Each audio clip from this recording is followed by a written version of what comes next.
Bienvenidos, Roberto Breaker aquí para hablar otra vez. Tenemos otro sermón, esto es el número 7. Todavía estamos siguiendo preguntas y respuestas. Y yo quería mostrarte primero dónde estamos. Aquí estamos en, un parque, ¿verdad? En el Parque de la Agua Negra se llama, aquí en Florida, y aquí está el río. Y estamos en un lugar que se llama Barrancas Rojas. Yo no sé si tú puedes verlo. Ya hay muchos árboles y casi no puedes ver, pero ahí atrás hay una barranca y es como de abajo hacia arriba, más o menos como 50 pies. Pero casi no lo puede ver, pero ahí está el otro lado. Y aquí ando con mi hija. Hola Emma, hola. Aquí estamos en este río que se llama el río Frío o el río Negro. Olvido cuál es, uno de los dos.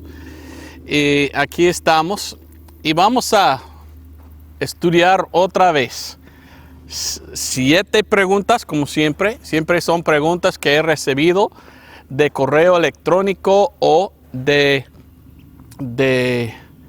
llamadas telefónicas o de correo nacional. Y ya vamos a hablar hoy de esto. Como siempre, tengo 7 preguntas. 7 preguntas. Preguntas y respuestas, parte 7. La pregunta número 1 es: ¿cómo sabemos que la Biblia es verdad? ¿Cómo es posible saber que la Biblia es verdadera? Pues buena pregunta. Yo me gusta contestar con los 3 P. P. Número 1 es personas. Número 2 es profecía. Número 3 es poder. Estas 3 cosas nos enseñan que la Biblia es la verdad. Primeramente, ¿quiénes son las personas que escribieron la palabra de Dios? Los judíos.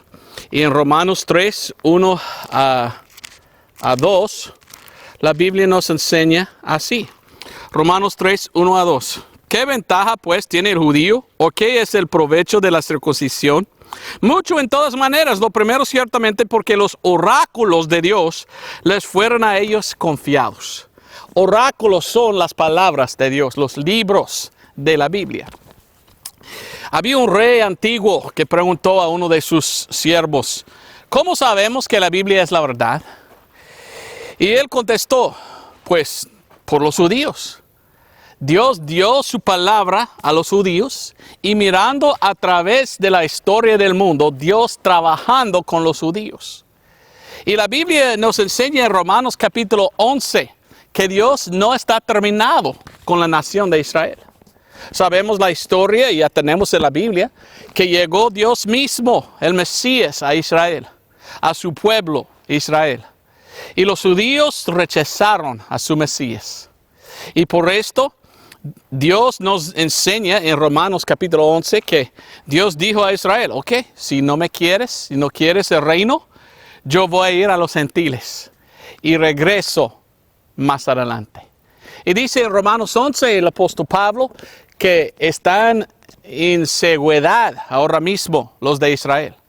Pero Dios no está terminado con ellos, que va a regresar y trabajar con la nación de Israel otra vez. Y mire lo que miramos. Hoy en día estamos en el año 2018. Acabamos de celebrar 70 años de la nación de Israel. En 1948 empezaron otra vez como gobierno. En 1947 el ONU le dio la tierra y en 48 votaron y hicieron su propio gobierno. Entonces, después de casi 2000 años, increíble que el pueblo de Dios todavía existe, todavía es nación.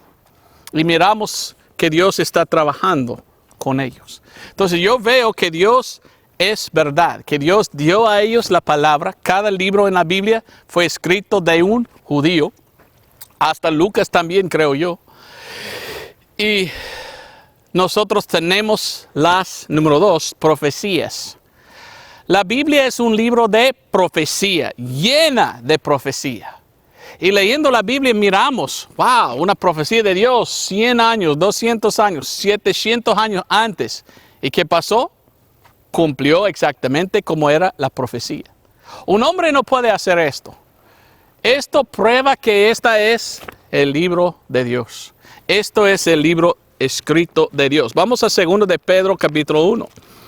2 de Pedro 1, leo esto. Y antes de leer, quiero decirle lo que muchos hoy en día dicen. Muchos hoy en día dicen, pues la Biblia no es de Dios, es un libro de hombres. Los hombres escribieron la Biblia, gritan los seculares. Muchos que conozco yo que fueron a la universidad secular dicen lo mismo. Y yo soy testigo ocular también, porque yo fui un año a una escuela secular, una universidad secular. Después de un año yo dije, no más. Ya fui entonces 3 años al Instituto Bíblico y gradué allí, mejor. Pero mi primer día, primera clase, igual que me enseñan otros que pregunto, que fueron a la universidad, dicen lo mismo. Primer día, primera clase. El profesor dice, ¿cuántos aquí creen que la Biblia es de Dios? Levantan la mano muchos y empieza a burlar los estudiantes. La Biblia no es nada, es solo de hombres. Y tú vas a aprender aquí que la Biblia es nada.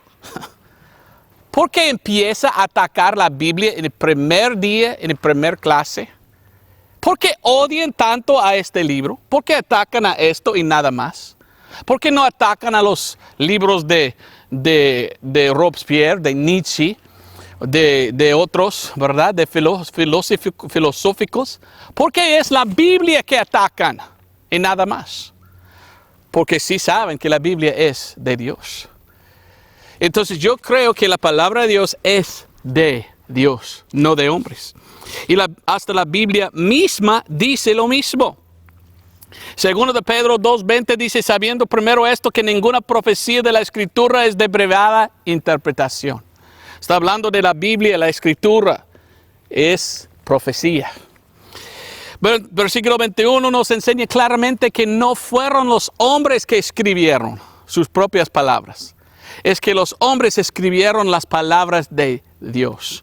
Porque así dice, porque la profecía no vino en los tiempos pasados por voluntad de hombre, mas los santos hombres de Dios hablaron siendo movidos por el Espíritu Santo. El Espíritu Santo adentro de ellos movió sus labios para hablar sus palabras. Fueron las palabras inspiradas de Dios, no inspiradas de hombres. Y lo que tenemos ahora escrito son las palabras de Dios. Algunos dicen, pero los hombres escribieron la Biblia. Bueno, yo me gusta enseñarlo como esto. Los hombres escribieron, sí, pero no escribieron sus palabras, escribieron las palabras de Dios. Entonces fueron el instrumento que Dios usó para darnos sus palabras. Si yo quiero escribir un libro, yo me voy a la computadora. Escribo un libro, ¿verdad? En computadora. Después digo yo, mira este libro bonito que escribió Hewlett Packard, la marca de la computadora. O mire cómo escribió la IBM. Mire cómo escribió esta computadora, un libro buenísimo. ¿Así jacto yo? No, yo digo es el libro mío. La computadora solamente era una herramienta o el instrumento que usé yo para dar mi libro. Bueno, los hombres fueron el instrumento que Dios usó para darnos su palabra. Entonces, no son las palabras de hombres, son las palabras de Dios.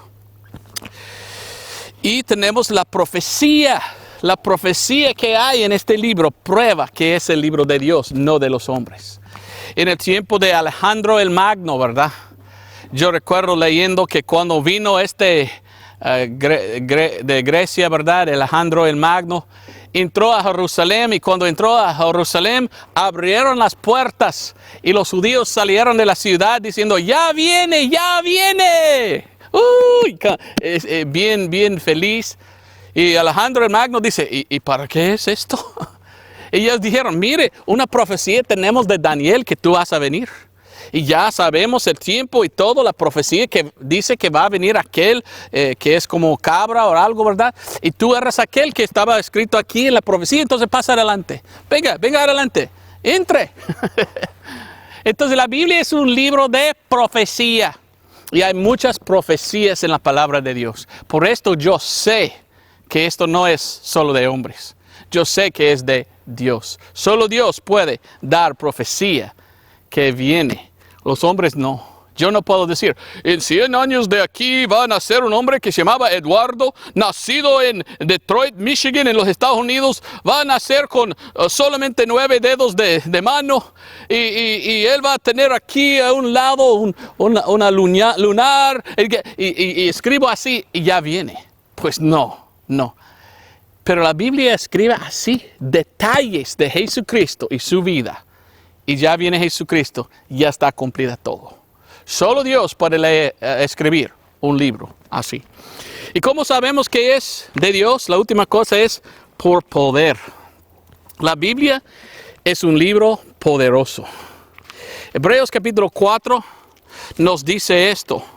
Y cuando yo veo a la Biblia, yo veo a un libro espiritual. No es como cualquier otro libro escrito por un hombre carnal. Hay algo espiritual de este libro. Hebreos 4:12 dice, porque la palabra de Dios es viva y eficaz, y más aguda que toda espada de 2 filos, y que penetra hasta partir el alma y aún el espíritu, y las coyunturas y tuétanos, y que discierne los pensamientos y las intenciones del corazón. La palabra de Dios es espiritual. Y cuando leímos este libro, algo espiritual pasa dentro de nosotros. Podemos ver verdades espirituales y podemos saber, wow, solo Dios puede escribir un libro así. Es muy, muy poderoso. Primero de Tesalonicenses 2:13. El apóstol Pablo está escribiendo. ¿Y el apóstol Pablo qué hizo? Predicó la palabra de Dios y cambió casi el mundo entero en su día. Predicando un libro. ¿De qué? ¿De hombres? No, de Dios. Había poder en sus palabras, porque fueron las palabras de Dios.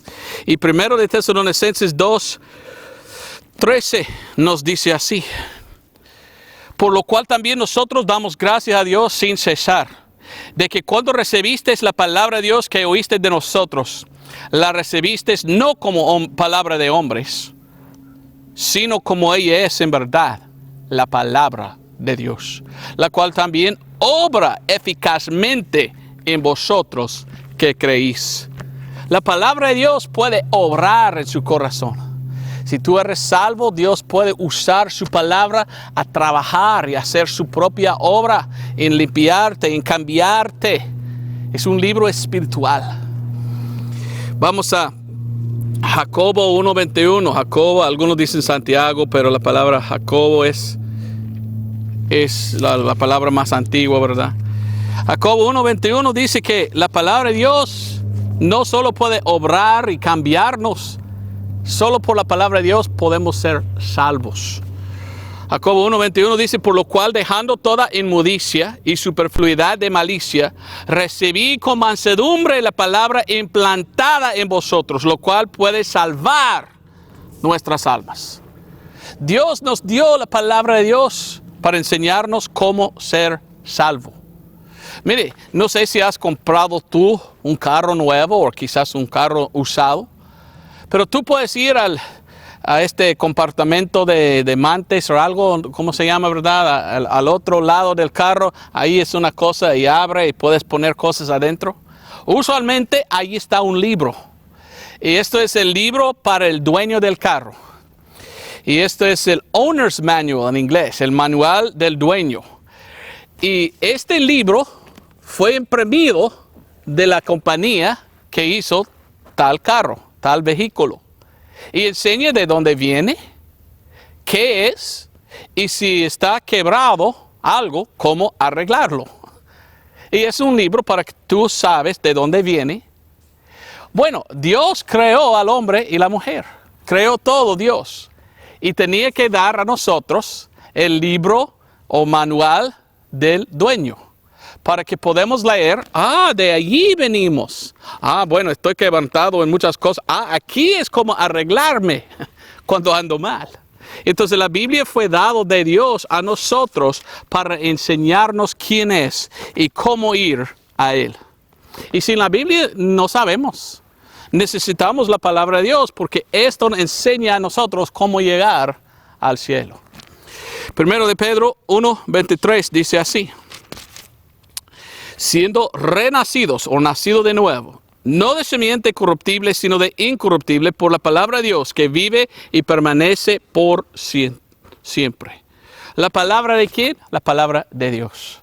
La palabra de Dios nos enseña cómo ser salvo, cómo ser nacido de nuevo. Entonces, ¿cómo podemos saber que la palabra de Dios es verdadera? Tenemos el pueblo de Dios, Israel. Tenemos la profecía, y es un libro de profecía. Y miramos el poder. La Biblia nos puede salvar. Y por esto necesitamos la palabra de verdad. Es verdad. Santifícalo por tu verdad, tu palabra es verdad. Juan 17:17. Entonces yo creo que esto es la palabra de Dios. Nadie debe atacar la Biblia hasta que ha leído todo. El problema es que hoy en día muchos dicen, no, hombres escribieron este libro. Ajá, ¿y has leído? Pues no, pero me dijo aquel que es de hombre. Bueno, hay que leerlo tú mismo. Después de leer del principio al fin, después dígame que era de hombres. Es un libro espiritual. Dios va a hablar contigo y enseñarte algo. Y tú vas a saber, este libro es poderoso, es de Dios. La segunda pregunta es esta. Es una buena pregunta aquí. Mire lo que dice. La pregunta es, ¿qué significa trazar bien? Trazar bien. Bueno, yo enseño y otros creyentes de la Biblia similar que yo, que como cristianos nosotros debemos trazar bien la palabra de verdad. ¿Qué significa trazar bien? O vamos a 2 de Timoteo 2:15. Esto viene de un versículo de la Biblia. Y 2 de Timoteo 2:15, este libro nos enseña así. Dice, 2 de Timoteo 2:15. Estudia con diligencia presentarte aprobado a Dios como obrero que no tiene de qué avergonzarse, que traza bien la palabra de verdad. Trazar bien la palabra de verdad. En inglés dice que divide bien, o sea, que hace buenas divisiones. Porque la Biblia es un libro dado de Dios. Toda la Biblia fue dado a nosotros para leer. Pero no toda la Biblia aplica a nosotros hoy en día. La Biblia es un libro de historia. También es un libro de profecía, pero también es un libro de doctrina. Entonces, en la Biblia hay divisiones. Y cómo trazar bien o dividir bien la palabra de Dios es entender cómo leer la Biblia en la forma en que sabemos, ok, esto era para aquel tiempo y esta dispensación, esto para aquella dispensación, pero la dispensación de nosotros de hoy, esta es la doctrina para nosotros. Es dividir bien la palabra de Dios, trazar bien la palabra de verdad. Ok, entonces, ¿cómo hagamos esto? ¿Cómo podemos dividir bien o trazar bien la palabra de Dios? La cosa más fácil que todo y la división más básica que hay en la Biblia es tomar la Biblia y mirar, Antiguo y Nuevo. Aquí dice Nuevo Testamento. En la Biblia hay 2 tomos, podemos decir, 2 testamentos. Hay el Antiguo Testamento y hay el Nuevo Testamento. Ya no estamos en el Antiguo, ya estamos bajo el Nuevo. Es muy básico esto. Pero lastimosamente hay en este mundo gente que ni entienden esto. Tenemos una denominación muy grande que dice que es cristiano. Y ellos siempre quieren hablar de nada más que el séptimo día. Y preguntas a un séptimo día, ellos dicen, no, ya todavía estamos bajo del Antiguo Testamento. Mentira. No estamos bajo la ley. Estamos bajo la gracia, dice el Señor Jesucristo. Jesucristo dice que en el libro de Romanos, por medio de Pablo, nos cuenta, Cristo es el fin de la ley para todos que crean. Ya no estamos en aquel tiempo o bajo el Antiguo Testamento, ya estamos en el Nuevo. Esta es la división o trazar bien más básico. Pero hay muchos hoy en día que ni entienden esto. Y también tenemos en el Nuevo Testamento Mateo, Marcos, Lucas, Juan. Se ubican en lo que llamamos el Nuevo Testamento. Pero ¿cuál es el testamento y cuándo empieza un testamento? El libro de Hebreos capítulo 9 nos enseña. Hebreos 9:15 nos dice esto. Hebreos 9:15. Y por esta razón, Él es el mediador del Nuevo Testamento. Él es Jesús. Para que interviniendo muerte para la redención de las transgresiones que había debajo del primer testamento, los que son llamados reciben la promesa de la herencia eterna. Versículo 16, porque donde hay testamento, necesario es que intervenga la muerte del testador. Entonces el Nuevo Testamento empezó cuando Cristo murió en la cruz derramando su sangre. Entonces, si esto es la verdad, aunque que Mateo, Marcos, Lucas, Juan están en el Nuevo Testamento de la Biblia, ubicada en esta sección de la Biblia, en Mateo, Marcos, Lucas, Juan, todo lo que pasa hasta que muere Jesús, todavía pasó en el Antiguo Testamento. Y tenemos gente que ni entienden esto. Denominaciones enteras que dicen, somos cristianos, y toda su doctrina sacan de Mateo, Marcos, Lucas, Juan, antes que murió Jesucristo. Jesús dijo en Mateo que Él vino solo para Israel. Todo para Israel, el pueblo de Israel. Ahora sí dijo algunas cosas que sí podemos tomar y aplicar a nosotros, pero no todos. ¿Por qué? Porque Dios, o Jesucristo, dice, si tu ojo derecho te ofende, córtelo, échelo fuera. Si tu mano derecha ofende, córtelo, échelo. ¿Cómo? Nunca en mi vida he conocido a un cristiano que falta su ojo derecho o su mano derecha. No, ellos solo quieren obedecer poco de Jesús y no todo. Pero la Biblia nos enseña que ya estamos nosotros en el Nuevo Testamento, no bajo el ministerio de Jesús, sino bajo el ministerio de Pablo. Y tenemos nosotros el libro de Actos o Hechos. Y dice que cuando empezó solo con judíos y Israel, y hablaba del reino, y Cristo quería traer su reino, pero ellos como nación rechazaron a Mesías. Por esto llamó Dios a Pablo, y ya tenemos Pablo, y debemos entender, debemos trazar bien que estamos bajo la doctrina de Pablo, Romanos hasta Filemón, hoy en día. No somos salvos por Pedro en Actos 2:38, ya cambió. Hay un cambio en el libro de Actos, de Pedro a Pablo, de Israel a la iglesia, de judíos a gentiles. Y nosotros debemos entender de esto. Cuando fue salvo Pablo, Dios dijo de Pablo en Actos 9:15 que Dios había escogido a este hombre, Pablo, con un propósito. Y ahí dice, y le dijo el Señor, Actos 9:15, ve porque Él me es un vaso escogido. Dios, Jesús, está diciendo, Pablo es mi vaso escogido. Quiero enviar a Pablo para hacer algo. Entonces nosotros debemos trazar bien la palabra de Dios y entender, Pablo, sí está en la Biblia Pablo con un propósito y ya somos seguidores de Pablo hoy en día. ¿Qué dice Pablo? Gálatas 1. Si uno no entiende esto, ya no va a entender la Biblia. Y lastimosamente ya no va a venir para la salvación. Porque la Biblia dice que Dios reveló a Pablo el evangelio que nos salva hoy. Y si no vamos a Pablo, no vamos a hallar este evangelio que salva.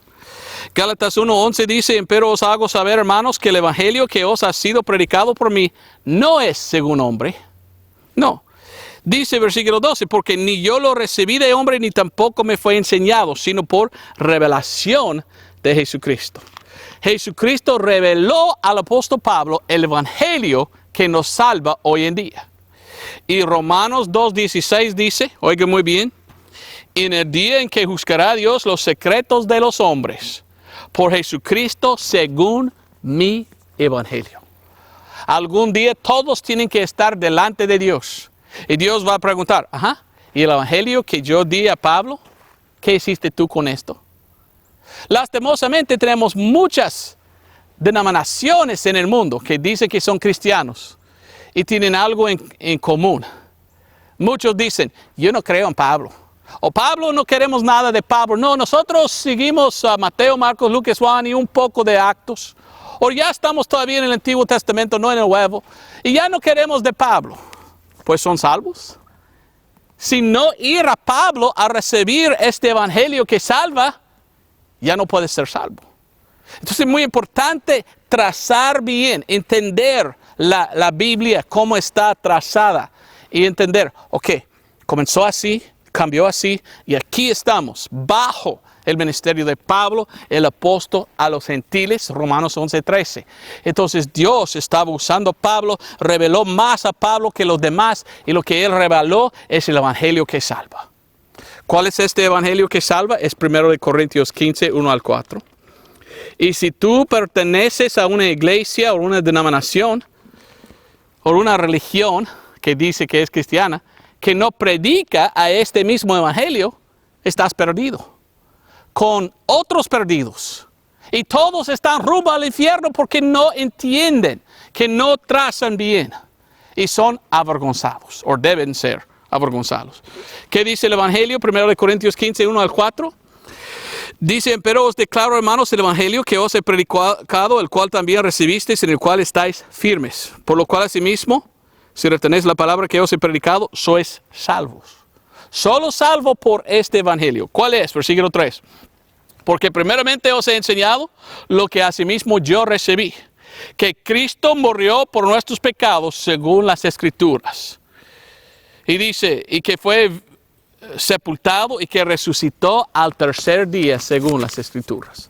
El evangelio es la muerte, sepultura y resurrección de Jesucristo según las Escrituras. ¿Y qué hizo Cristo cuando murió? Murió en la cruz. Y la Biblia dice, sin derramamiento de sangre no hay remisión de pecados. Hay que derramar su sangre. Y es la sangre que nos limpia de todos los pecados. La expiación de sangre de Cristo. Y la Biblia dice en Romanos 3:25 que hay que confiar en la sangre para ser salvo. Sin Pablo, ya no puedes entender esto. Entonces es muy importante que entendamos cómo trazar bien la palabra de verdad y entender el por qué está en la Biblia Pablo. Pablo escribió Romanos hasta Filemón, y esta es la doctrina sana de la iglesia de hoy. Ahora sí podemos leer lo demás, pero hay que entender a qué aplica, a quién fue predicado. Directamente a nosotros los libros de Pablo. Bueno, quizás con la excepción de Hebreos. Pero yo también creo que Hebreos fue escrito de Pablo. Entonces debemos nosotros trazar bien y entender por qué el libro de Hebreos. Y esta es la otra pregunta. La otra pregunta es, ¿quién escribió el libro de Hebreos?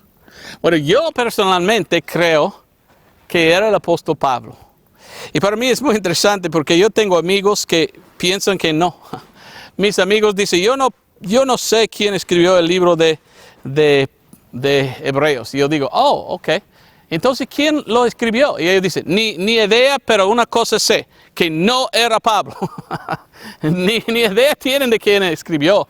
Solo dicen, pero yo sé quién no escribió. O no lo escribió. Bueno, yo creo que era Hebreos. Era Pablo que escribió Hebreos.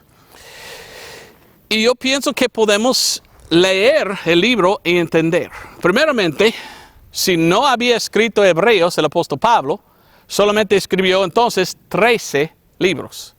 Dios es un Dios que siempre usa 7. Entonces yo pienso que él tenía que haber escrito 14. Entonces yo veo Romanos hasta Hebreos hay 14. Algunos dicen que él escribió 7 antes de ir a la cárcel y 7 mientras que estaba en la cárcel. 7 y 7, 14. Entonces, una razón que pienso que él es autor es porque es 14. 7 y 7. Otra razón es porque lo que dice Hebreos al fin de el libro. Hebreos 13, vamos juntos y yo te voy a enseñar por qué pienso yo que él lo escribió. Muchos que dicen que él no lo escribió dicen que Hebreos resuena muy diferente que la doctrina de Romanos a Filemón. Y por esto dicen, no debe ser de Pablo porque no es igual su doctrina.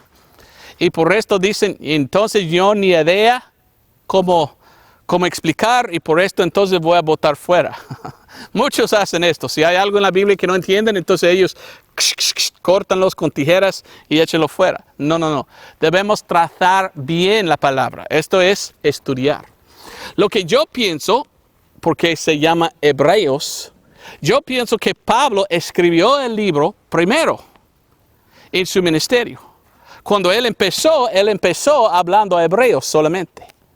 Y miramos en el libro de Actos que en el libro de Actos cambió poco a poco a gentiles. Entonces yo veo que este libro aplica más a hebreos en el principio de la iglesia. Entonces por esto pienso yo que Pablo escribió primero el libro de Hebreos. Y pienso yo que él lo escribió solo 14 capítulos. Y pienso que al fin de su ministerio añadió capítulo 13. Y miramos en capítulo 13, sin duda los, ¿cómo se llama? Huellas de Pablo, como él era el autor. Hebreos capítulo 13, mire lo que dice versículo 21. Os haga perfectos para toda buena obra, que hagáis su voluntad, haciendo Él en vosotros lo que es agradable, delante de Él por Jesucristo, al cual es gloria por siempre jamás. Amén. Ahora versículo 22. Ruego-os, empero, hermanos, que soportéis la palabra de exhortación, porque os he escrito en breves palabras. ¿Cómo? 13 capítulos no es breves palabras. Por esto yo pienso que había escrito antes, capítulo 1 al 12, y añadió capítulo 13 al fin de su ministerio. Mire a quién está mencionado. Versículo 23. Sabed que nuestro hermano Timoteo está puesto en libertad, con el cual si viniere más presto ha de veros. En primero y segundo de Timoteo, Pablo está escribiendo a Timoteo. Y dice a Timoteo, mire, cuando tú me vas a visitar, traiga contigo los otros libros. Tráigame mi ropa que tenía también. Y los parchments en inglés. Olvidé la palabra en español, pero habla de un libro antiguo. Bueno, entonces había de venir Timoteo. Y en mi pensamiento es, ¿por qué puso esto Dios en la Biblia? Bueno, quizás está allí para enseñarnos que estaba trayendo el libro de Hebreos. Y lo que hizo Pablo añadió capítulo 13. Y dice, ok, ahora repártelo entre los cristianos. Para que ellos recuerdan lo que yo dije al principio de la iglesia. ¿A los quién? A los hebreos. Y aplica a los hebreos en el futuro, en la tribulación. Y aplica a los hebreos atrás. Pero hay muchas cosas en el libro de Hebreos que también podemos nosotros agarrar para hoy. Porque el libro de Hebreos nos enseña que Jesucristo murió una sola vez en la cruz y que Él nos da la vida eterna, la redención eterna. Es el sacrificio de Cristo hecho una sola vez que nos salva. Qué importante es el libro de Hebreos. Aunque que hay lugares en Hebreos que resuenan un poco feo para nosotros hoy en día, porque hay un lugar que dice uno puede perder su salvación. Bueno, nosotros hoy en día no podemos. ¿De quién está hablando? Claramente está hablando en el pasaje a Israel. Y yo pienso que Pablo está diciendo, mire, Israel, hebreos, cuando viene el rapto y tú estás aquí, hay una cosa que tú lo haces, ya pierdes su salvación. ¿Qué es? Tomar la marca de la bestia. Si uno toma la marca de la bestia, ya no hay salvación. Por esto leímos que es un poco diferente el libro de Hebreos, pero yo veo claramente el autor, Pablo, solo que él escribía a Hebreos. Habla de Timoteo, siempre andaba con Timoteo, Pablo. Y mire versículo 24, saludad a todos vuestros pastores y a todos los santos, los de Italia os saluden. ¿Quién estaba en Roma, en Italia? Pablo.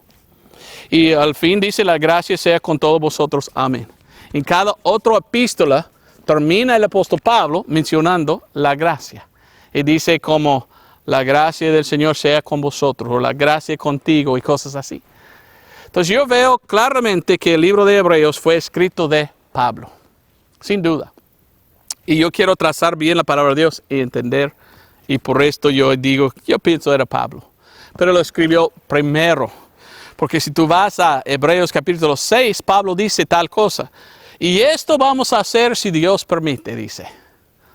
Bueno, miramos en el libro de Actos que están haciendo muchos señales y que los señales son para los judíos. Pero cambia de judío a gentil y al fin de su ministerio, Pablo pierda esta habilidad de sanar a otros. Porque deja a uno, ¿qué? Enfermo. Y entonces yo veo que ahora Dios está dando a gentiles y los gentiles no necesitan señales. Entonces yo veo un gran cambio. Entonces yo pienso que Hebreos fue escrito primero y el último capítulo añadido al fin de su ministerio para que todos nosotros podamos aprovecharlo, leerlo y entenderlo. Pero hay que trazarlo bien. Otra pregunta, y esta es una pregunta muy bonita, ¿verdad? Muchos preguntan de esto. Don Roberto, ¿qué tal de alcohol? ¿Qué dice la Biblia de tomar o beber alcohol? ¿Está bien tomar vino? ¿Está bien tomar cerveza? ¿Está bien vodka o otra cosa, verdad? ¿Qué dice la Biblia de esto? Bueno, la Biblia dice un poco de esto, ¿verdad? Proverbios 21. Para mí es mejor nunca tomar. Pero, ¿qué dice la Biblia? Bueno, Proverbios 20, versículo 1, mire lo que dice. El vino es escarnecedor, la bebida fuerte es alborotadora, y cualquiera que por ella errare no es sabio. Errare, ¿qué significa? Hace un error. Uno hace error tomando mucho vino. Entonces, leyendo la Biblia, yo leo que Dios no quiere que andamos borrachos. Entonces, esto es el pecado. El pecado no es solo tomarlo, el pecado es emborracharse, tomarlo hasta que estás borracho. Entonces yo le digo esto, mire lo que dice Efesios 5:18. Efesios 5:18. Me preguntan, ¿tú tomes, don Roberto? Te voy a explicar. Solo quiero ir a la Biblia para que tú sepas lo que la Biblia dice, ¿ok? Pero ¿qué dice? Es el pecado. Efesios 5:18. Y no os emborrachéis con vino, en el cual hay disolución, antes sed llenos del Espíritu. Entonces es pecado andar borracho, embriagado, bolo, como dicen en Honduras. No sé si he hablado yo de esto en otro video, pero cuando fui a Honduras la primera vez andaba un borracho allí, andando aquí en la calle.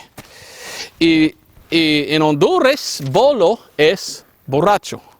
Entonces estuve ahí con otro joven y el joven dice, mire, un borracho, un bolo. Y él dijo, es bobo. Bobo significa insensato o tonto o estúpido. Entonces él dijo, bolo bobo. Son las primeras dos palabras de español que aprendí en Honduras. Mira aquel bolo bobo o bolo bobo. Pero, y pobrecito, porque andaba aquí y sangre estaba saliendo porque había golpeado y todo. Era muy triste. Pero esto es el pecado de tomar hasta que está emborrachada. Bolo, mejor decir. Hasta que estás borracho. Ahora, por esto, ¿está bien tomar un poco? No, vamos a ver. Hay en la Biblia permiso tomar un poquititito de vino. Muy poco y solo con un propósito. Mire lo que es el propósito. Primero de Timoteo 5:23. Pablo dice esto. No bebáis de aquí adelante agua, sino usen un poco de vino por causa de tu estómago y de tus continuas enfermedades. Hoy en día muchos dicen, don Roberto, no, esto solo es jugo de uva. Y estos mismos predicadores dicen, nunca debes tomar alcohol, es pecado tomar alcohol. Y el mismo predicador cuando empieza tos dice, oh mujer, tráigame NyQuil. NyQuil es medicina y la medicina NyQuil tiene 10% de alcohol. ¡Qué hipócrita! Decir, pecado tomar, y él está tomando como medicina. Entonces yo digo que la Biblia sí permite que tomas un poco de alcohol, pero solamente como medicina. Y NyQuil, no sé cómo se llama en español, pero es una bebida con 10% de alcohol. 10% tiene. La cerveza, si no me equivoco, alguien me enseñó que la cerveza solo tiene 5%. Entonces, doble la de cerveza. Toman muchos cuando están enfermos. Pastores. Y dicen, es pecado tomar alcohol, pero cuando están enfermos, toman 10% de este NyQuil. Entonces, no es pecado tomarlo como medicina, pero es pecado tomarlo solo de por gusto o tomarlo para emborracharse. Y yo le digo que es mejor apartar completamente, si puedes. Porque es una cosa en que uno puede empezar y es difícil parar. Vamos a otro. Bueno, antes de ir a este versículo, Proverbios 23, quiere contarle lo que mi abuela hizo a mí como niño. Cuando yo era joven y estuve enfermo, mi abuela tomó un poco de whisky. ¿Sabes qué es whisky? Pues no sé cómo decir qué es whisky. Es una bebida alcohólica y es horrible. Y ella tomó un poco en un vaso, echó jugo de limón y miel. Y yo recuerdo como de 10 años. Y estuve bien enfermo y mi abuela dijo, tómalo. Y yo dije, ¡ay! Huele feo. ¿Qué es esto? ¿Ácido de batería de carro? ¿O qué? Y tomé. Y era horrible, pero era alcohol. Era como 50% alcohol o algo.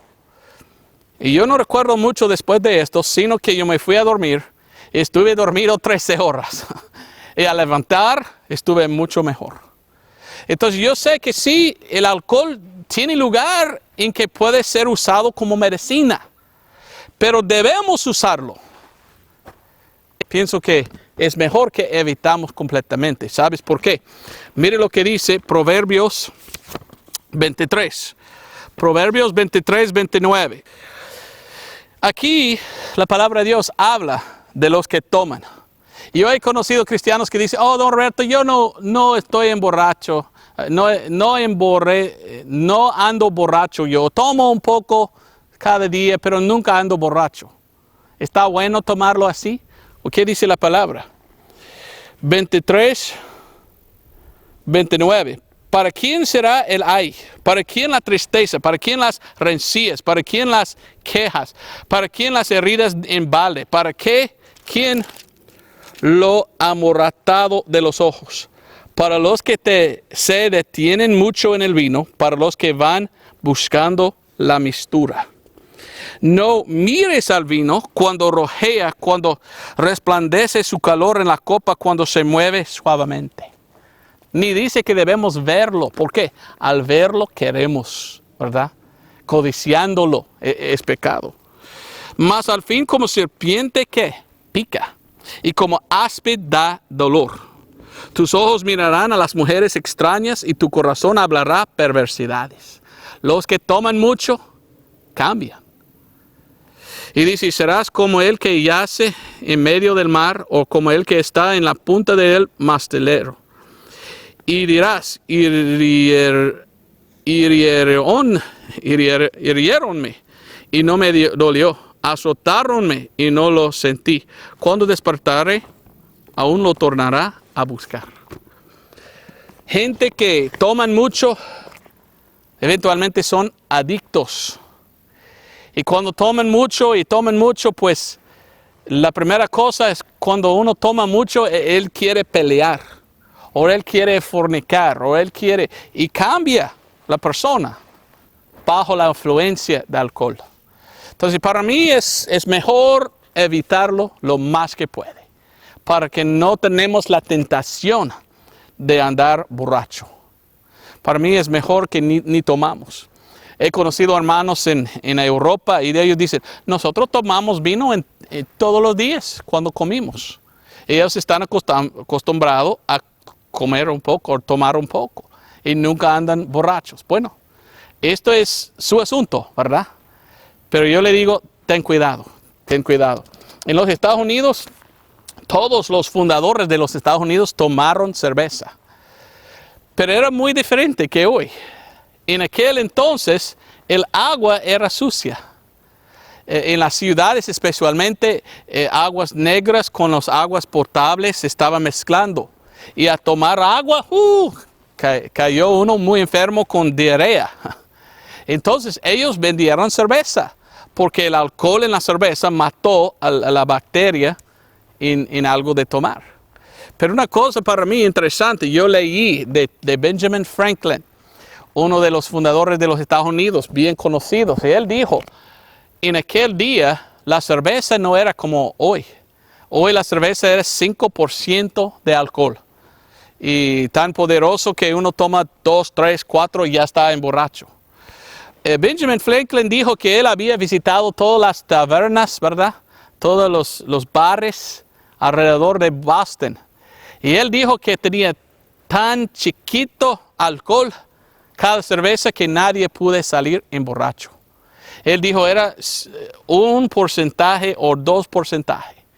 Dijo que si uno quería emborracharse, tenía que tomar 20 vasos, porque era tan no fuerte, era tan débil, no tenía potencia. Y a través de la historia tomaron cerveza. ¿Por qué? Para que el alcohol mató lo que estaba ahí en el agua para matar. Pero era como medicina, era para que no se enferma. Pero es pecado, muy pecaminoso, tomar solo para andar borracho. Esto no quiere Dios. Entonces, si vives en un país que no tiene agua potable, pues, bueno, haz lo que tienes que hacer. Pero hoy en día, tú puedes ir a cualquier lugar y comprar agua potable. Ya no necesitas alcohol. Y yo no quiero caerme en este pecado. Entonces, para mí, mejor evito completamente. Y esto es que recomiendo a otros. Amén. Usarlo quizás como medicina, pero mejor que nada. Amén. Bueno, otra pregunta. Esto es una pregunta que me han preguntado. Y me dicen, don Roberto, después de ser salvo, ¿qué necesita? ¿Cuál es la cosa más importante para cada cristiano después de ser salvo? Bueno, la Biblia dice que debemos madurarnos, ¿verdad? Y debemos crecer en la gracia, en el amor y cosas así como cristianos y en la sabiduría. Debemos leer la Biblia y aprender más. Pero pensando en esta pregunta, ¿cuál es la cosa más importante? Yo descubrí que ambos, Pablo y Pedro, dicen que hay algo que es más importante que lo demás.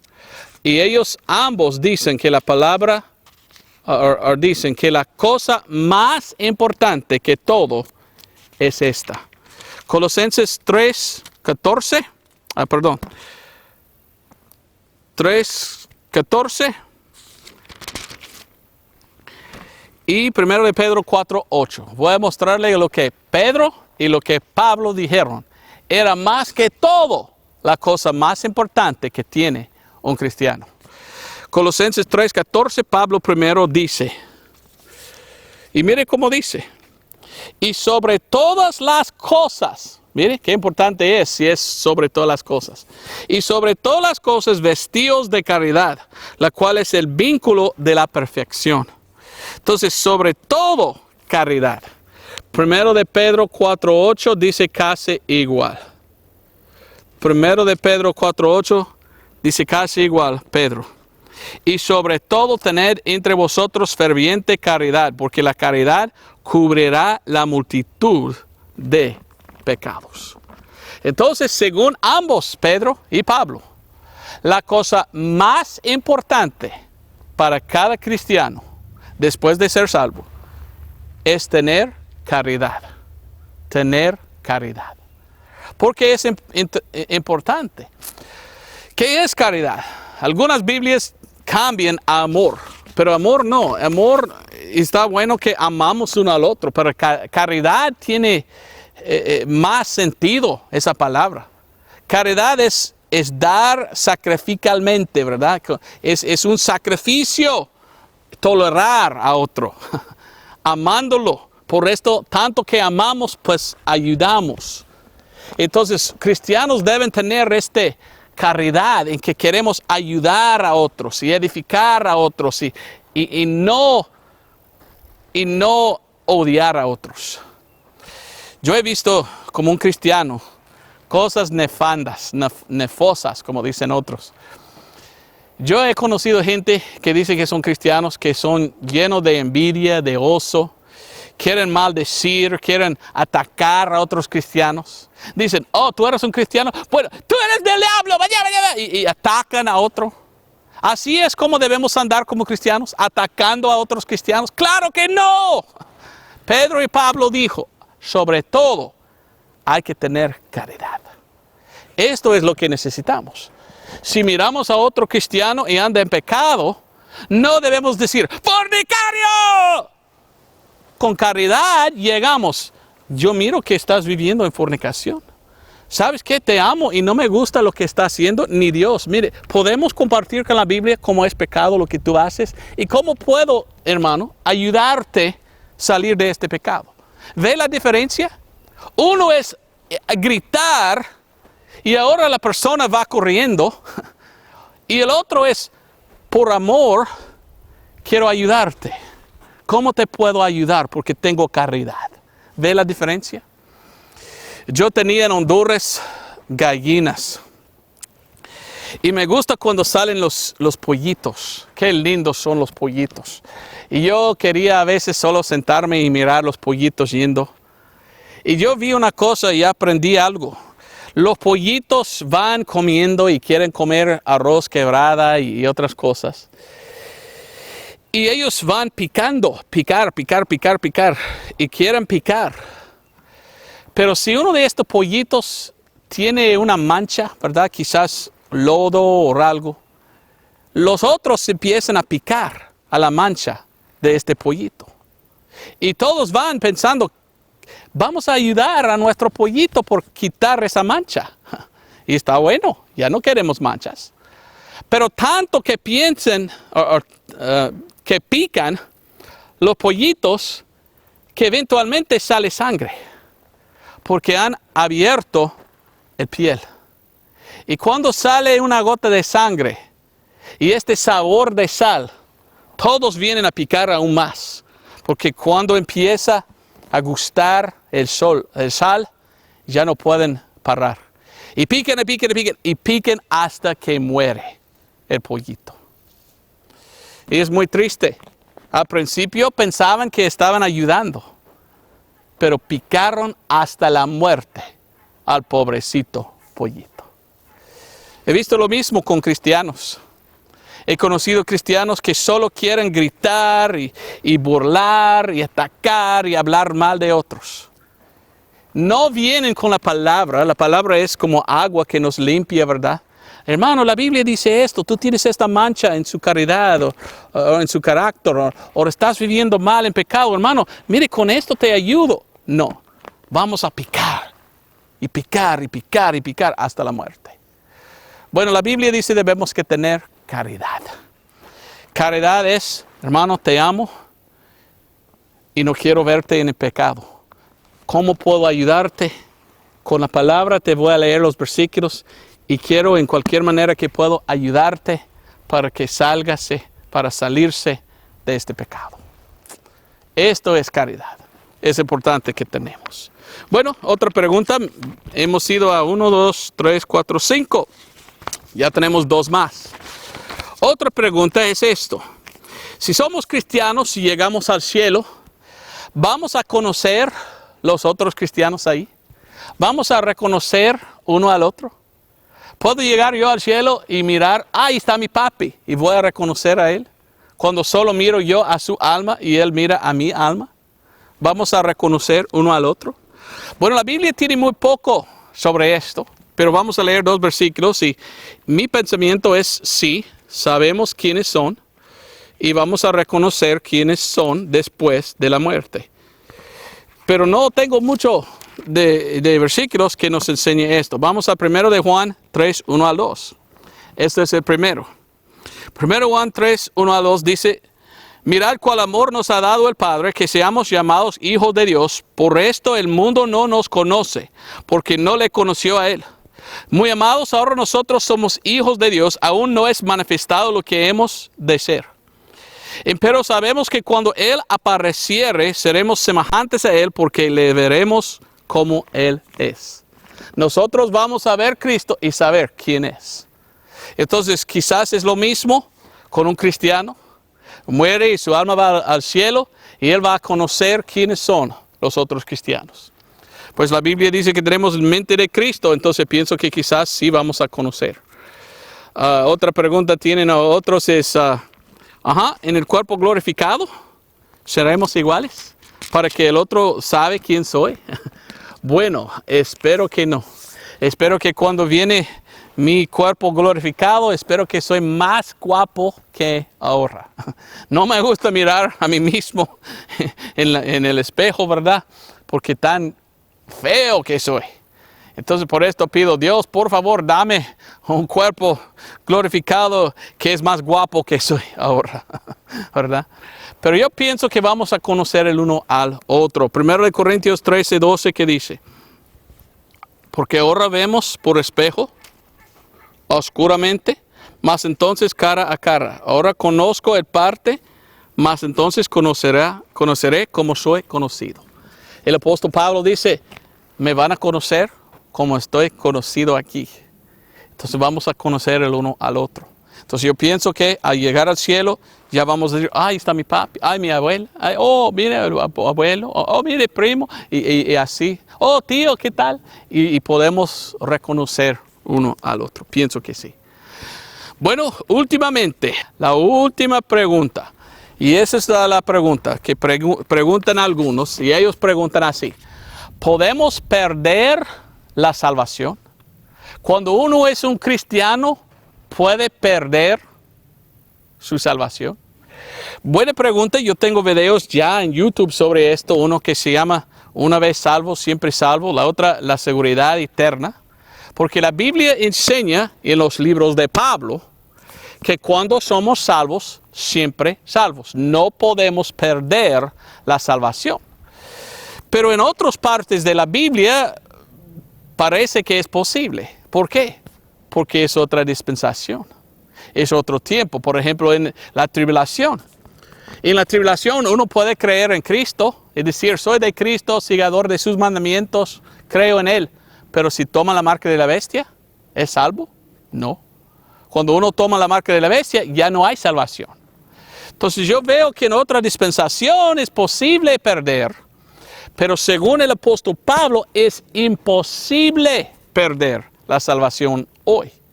Porque tenemos que reconocer lo que es la salvación. La salvación es como dos cosas. Nacer y casarse. Nacido de nuevo como un cristiano, ya tengo como mi Padre Jesús. Él es mi Padre, yo soy hijo de Dios.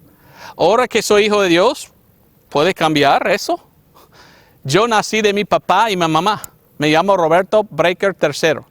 Yo puedo algún día decidir, ¿sabes qué? Ya no quiero ser nacido. Mamá, venga, yo voy a entrar otra vez y ya no estoy, ya no existo. No funciona así. No es así. Nacido, siempre nacido. Nacido de nuevo, siempre nacido de nuevo. Puedo yo ser buen hijo o mal hijo, pero siempre hijo. Y la otra cosa es cómo casarse. Dios no permite el divorcio. Dios no quiere que divorciamos. Entonces, por esto yo no veo que uno puede perder la salvación. Bueno, vamos a comenzar primero con las palabras de Jesús mismo. Juan capítulo 10, versículo 27. Jesucristo aún dice esto. Hablando de la salvación, Jesucristo, que es vida eterna, y Él dice que es vida eterna.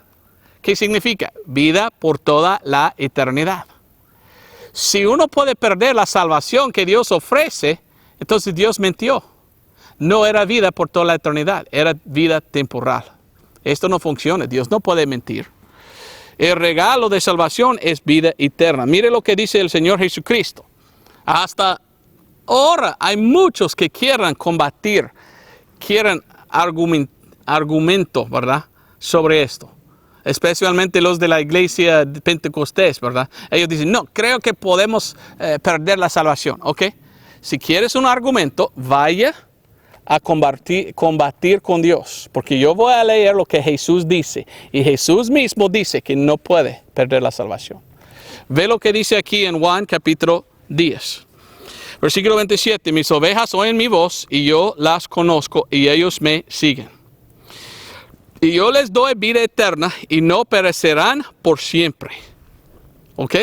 Vida eterna, vida por toda la eternidad. Y no perecerán por siempre. Ya no pueden perderlo. Ni nadie les arrebatará de mi mano. Mi madre que me las dio, mayor que todos es, y nada les puede arrebatar de la mano de mi Padre. Ve como dice el Señor Jesucristo, cómo es la salvación. Jesucristo dice que cuando eres salvo, vida eterna tienes, no puede perecer. Y es como tú eres tan seguro como uno que está en mi mano. Nadie puede mover los deditos y sacarme. Y aún más, dijo el Señor Jesucristo, no solamente en mi mano, es como si fuera el Padre llegando su mano y poniendo así. Ahora, ¿quién me va a quitar? Tienen que remover primero el mano de Dios Padre, después abrir el mano de Dios Hijo para quitarme. Es imposible. Ya no podemos mover las manos de Dios. Entonces la salvación es así. Vida eterna. Juan 3, 15 y 16. Versículos muy conocidos. ¿Y qué dice? ¿Que uno puede perder la salvación? Claro que no. Mas dice, para que todo aquel que en él cree no parezca, mas tenga vida eterna. Porque de tal manera amó Dios al mundo que dio a su Hijo unigénito para que todo aquel que en él cree no parezca, mas tenga vida eterna. No puede perderlo. Ya tiene vida eterna. Juan 1, 12 dice, nacido de nuevo. Mas a todos los que le recibieron, dióles potestad de ser hechos hijos de Dios, a los que creen en su nombre. Soy hijo de Dios, nacido de nuevo. Ya no puedo ser no nacido. Ya estoy nacido espiritualmente como hijo de Dios. La pregunta es, ¿voy a trabajar como hijo obediente o voy a trabajar como hijo desobediente? No puedo perder la salvación, pero puedo perder galardones en el cielo si ando en la carne. ¿Qué dice Efesios 1:13? Según Efesios 1:13 y 14, es imposible perder la salvación. Es muy triste que hay gente que dicen que pueden perder la salvación. Están diciendo que ellos son más poderosos que Dios y que pueden abrir su mano para quitar de su mano los que son de Él. Efesios 1:13 dice, en el cual esperaste también vosotros y oyendo la palabra de verdad, el evangelio de vuestra salvación, en el cual también desde que creísteis, fuisteis sellados con el Espíritu Santo de la promesa, que es las arras de nuestra herencia hasta la redención de la posesión comprada para la alabanza de su gloria. Jesucristo compró a nuestra alma en la cruz, en derramar su sangre. Actos o Hechos 20:28 dice que compró la iglesia con su propia sangre. Jesucristo me compró. Mi alma ahora no es mía, ya pertenece a Él. Lo compró. Nunca va a venir y decir, pido devolución. No, ya está comprado, ya pertenece a Él. Y hasta que tengo adentro de mí el Espíritu Santo y está sellado hasta el día de redención. ¿Cuál es el día de redención? El rapto. Ya no puede salir, el Espíritu Santo está sellado. Soy de Cristo Jesús, fui comprado con precio. Entonces ya no puede ir al infierno mi cuerpo, porque si va, el Espíritu Santo adentro va. Es imposible. Sin embargo, hay gente que dice, no, ya puedes perder la salvación. ¿Cómo? Romanos 12, 4 al 5 dice que somos miembros de su cuerpo. 1 Corintios 12, 27 dice somos miembros en particular del cuerpo de Cristo. Cuando me salvó, ya me puso en su cuerpo y estoy en el cuerpo de Cristo. Cristo mora en mí por medio del Espíritu Santo y yo en Él, yo en su cuerpo. ¿Va a cortar su cuerpo? La única manera que puedo yo ir al infierno si Dios corta a su cuerpo. ¿Qué va a decir? Sacar machete y Dios dice, Roberto Breaker, mi pie, ¡pum!, córtalo. No, en el cuerpo de Cristo estoy seguro. Y Cristo en mí. Sin embargo, hay gente que dice, no, todavía puede perder la salvación. ¿Cómo? Es imposible. Pero ellos dicen, sí, segundo de Timoteo 2:11 dice.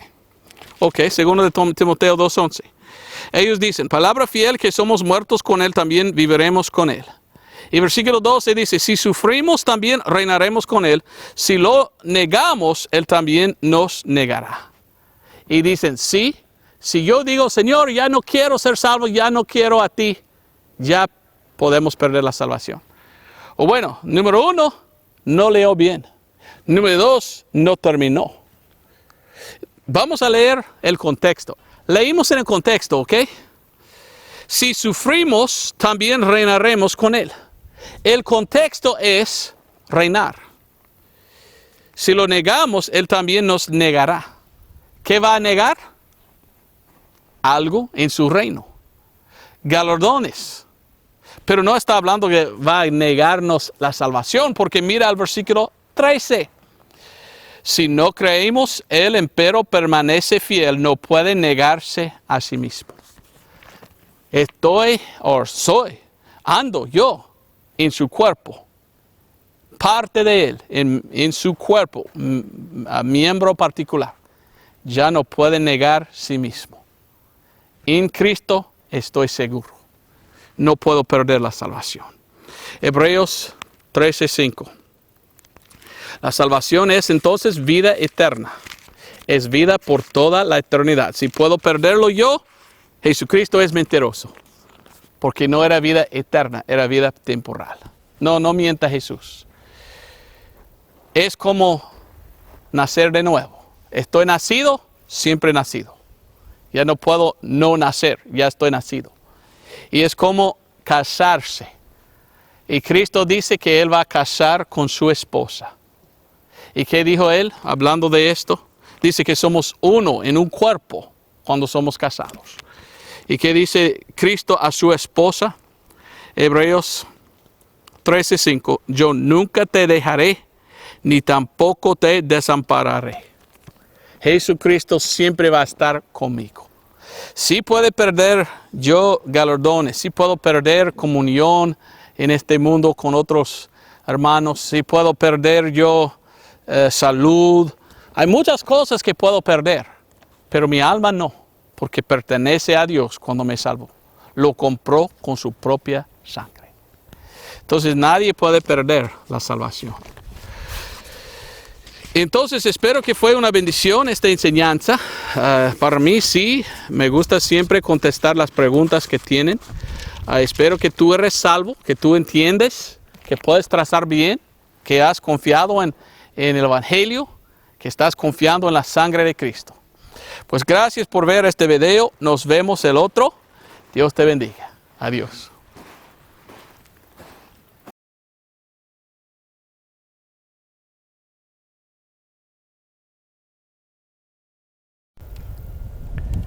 And here's Emma. We're going to begin our trek back to the car.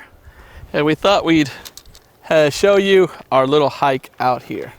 Aquí está mi hija Emma y ya vamos a caminar al carro. Pero yo quería mostrarle cómo hemos llegado aquí y tan lejos que estamos. Aquí es donde prediqué. Here's where I preached. And here we go. Up the trail. Yep, it's pretty woodsy. Sí, estamos en el bosque, ¿verdad? Me gustaría ver un venado. I would like to see some sort of a deer or something. Wouldn't that be cool?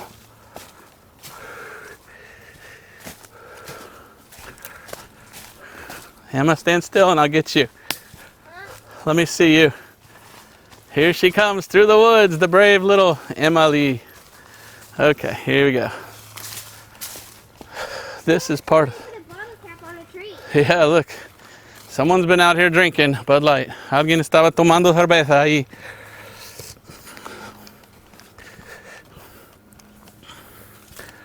Such a beautiful area. Qué bonito está aquí. a venir aquí, vi algunas ardillas. Coming out here, I saw some squirrels. Boy, this is bouncing all over. Ya está. Árboles que cayeron. There's some trees that fell down. I wish I could walk without it bouncing all over. You got everything, Emma? Okay. Okay, so here we go on the path. Let's watch Emma. Oh, we missed it. Okay.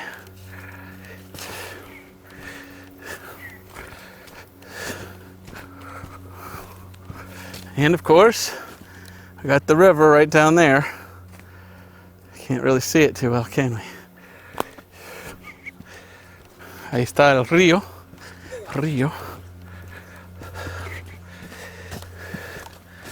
How far is this? ¿Qué tan lejos? Now look at this. Easy to trip on these things. Lots of roots. Ahí está el río. Oh, tanto que quiero nadar. How I'd love to go swimming in that nice cool water.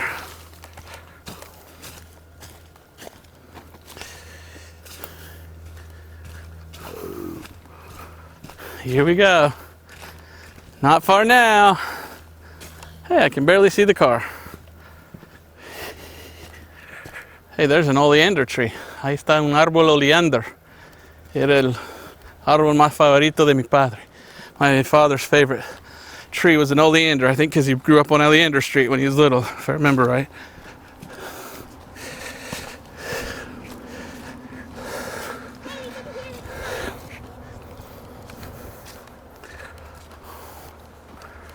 Okay.